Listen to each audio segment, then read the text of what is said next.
Hello everyone, Brendan Snyder here. Thank you for joining me.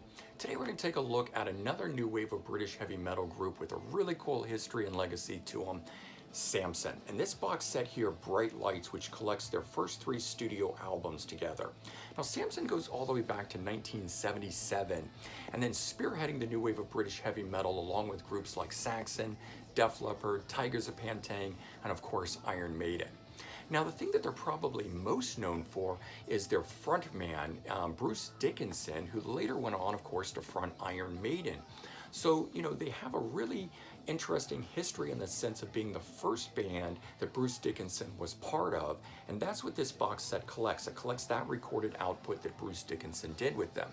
Now, at the time, he did not go by the name Dickinson. He went by Bruce.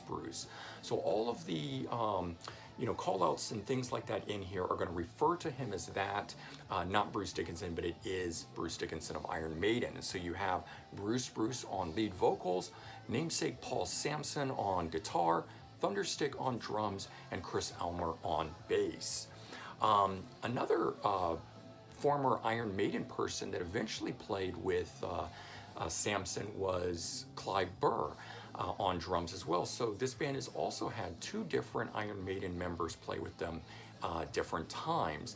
And then they had Mel Gaynor on drums also. He later went on to play with Simple Minds for many years. So a number of really big name people came through the ranks of Samson over the years. This is the back side of the box, and you can see the albums that are included and track listing and everything there. On the spine of this, it's a clamshell, so it opens right up, and right on the top, you can see that it's got this cool poster on it. So I'll open that up for you guys to see. It's a cool collage style poster.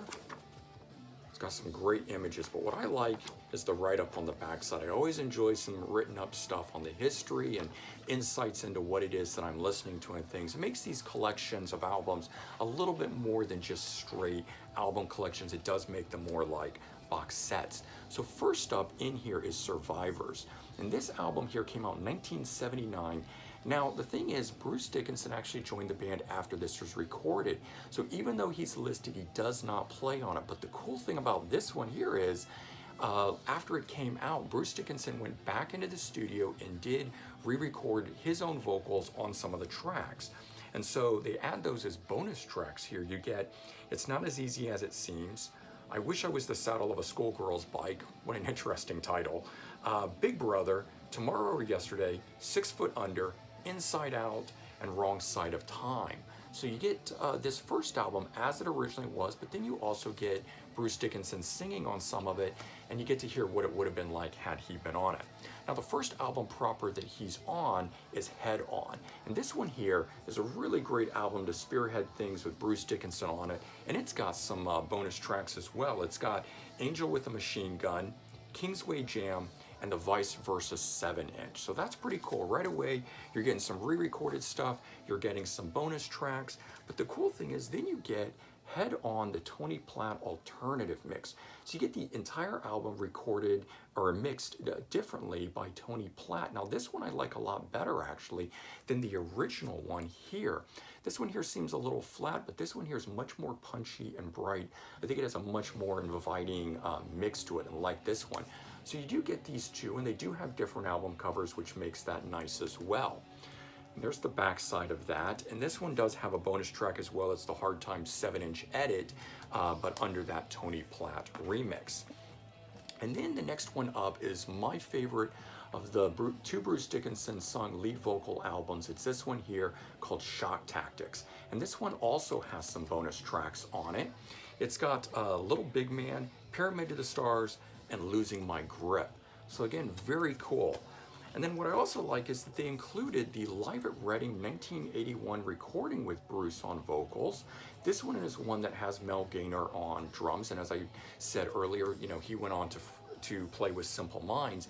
And this one has a couple bonus tracks on it. It's got Red Skies, Turn Out the Lights, and Firing Line. So you get all of that together. I think it makes his collection really worthwhile in that, one, it collects all the Bruce Dickinson stuff, but you get those re-recorded tracks that haven't been out there before. Plus you get that Tony Platt remix of the album, Head On, And each of these albums comes with bonus tracks, so even if you own these already, I still think this is a worthwhile collection to get. All right, hope you enjoyed this, and if you did, please remember to comment, like, and subscribe.